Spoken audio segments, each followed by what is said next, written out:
Hey, guys, so we're on the delivery trail again. Now we're here to meet Mr. Jackson. Big boss, big up yourself. You have me wait about 20 minutes even though you say 15. but understand the Jamaican thing still.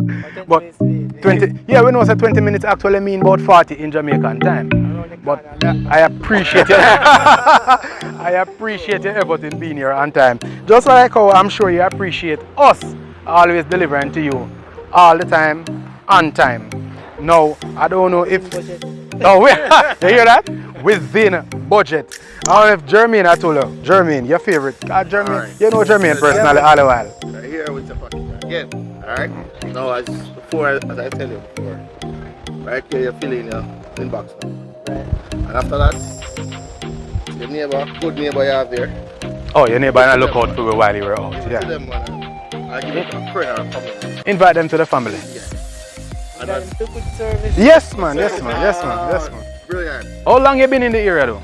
I've been here a little over a year now. Oh, you're new? Yeah. Because I grew up over in Summer. I grew up in the area, so I'm very familiar with the area. Yeah, I grew up here, but I left and now. You know me, I tell you, say I knew him face. Yes, sir. For real, for real. Around Central Park. Okay. Yeah. How's on Willardale? Ah, welcome. Yeah. But pleasure having you. Yeah, really pleasure having you. And thanks. Big up yourself. Alright, good. I love that about it. I switched from other shipping companies. Alright, you hear that? He switched from other shipping companies just because he wants to benefit from our shipping company. You're a platinum member as well? Yes, man. The man win. The man win. Alright, thanks much. Yeah, man. Alright, have a good one.